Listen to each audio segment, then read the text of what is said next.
Let's read.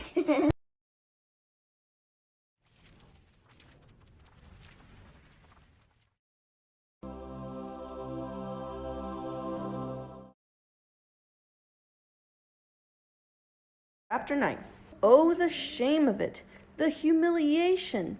John wept breathlessly as he ran, shocked and frightened, indignant and angry at the world that had suddenly turned against him. Mean old things, John thought, blaming Miss Plimsoll and Mrs. Quaver for his failures, even though nothing that had happened to him had been their fault in any way. Horrible old school, he thought, even though he had liked school until that morning. Hateful Susan, he thought, even though he knew at the same time that he was really longing for her to be friendly with him again. Through the window, Mrs. Midas saw John coming up the pathway. "Hello, John dear," she called from the living room. "You're home early today. How nice. As a reward, there'll be a piece of chocolate after supper." "I hate it!" John shouted. He was crying too hard to say anything else for a moment. When she heard the sound of his voice, Mrs. Midas rushed into the hall. "Why, what's the matter, dear?" she asked, putting her arm around him. John twisted away from her grasp, ran past her, and started up the stairs toward his bedroom. "Susan doesn't want me at her birthday party," he said as he went. "I know she doesn't. Well, I don't want to go to her rotten old party anyway." "I don't think you really mean that," Mrs. Midas said. "Besides," she added, and John was halted by the softness of her voice, "Mrs. Buttercup just telephoned to say she was going to drive over herself at 4 o'clock to pick you up."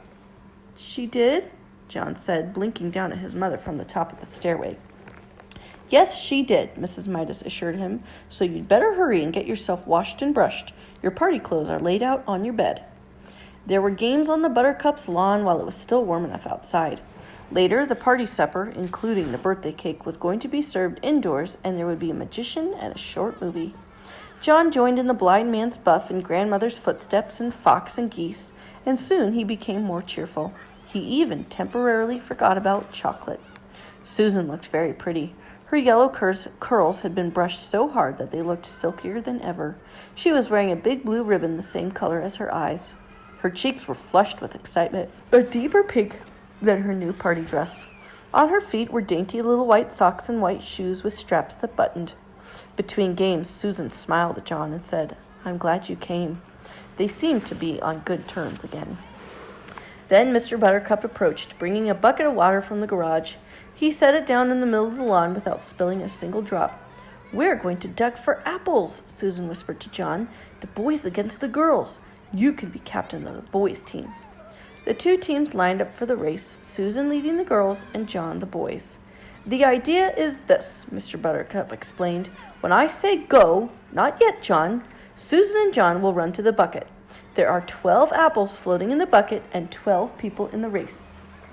Using only their teeth, Susan and John will grab their apples and run back to their lines. As soon as they touch the hands of the number 2 runners in their teams, Dinny and Duncan, Susan and John will go to the end of their lines, and Dinny and Duncan will run to the bucket to duck for apples. Do you all understand the way it's going to work? All right. 1, to get ready, 2, to get steady, and 3, to go!" Susan bounded ahead like a jackrabbit and had her face deep in the bucket by the time John reached her side and crouched down for his apple. Uh-oh. He got his eye on a big red one with its stalk jutting up conveniently for him to grab. He lowered his face, opened his mouth, and lunged. Somehow, his nose reached the apple before his teeth did, and it pushed below the surface of the water. John's mouth followed the apple down. Then a terrible thing happened.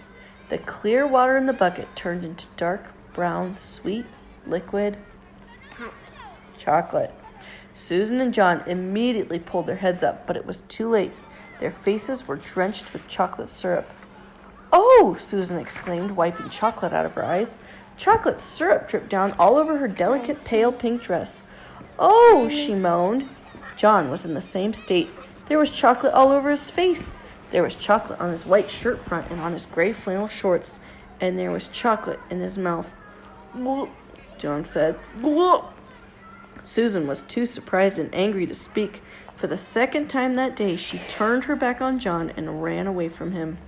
Mrs. Buttercup offered to clean John up, but he couldn't bear to stay at the party for another minute. He started off at once for home.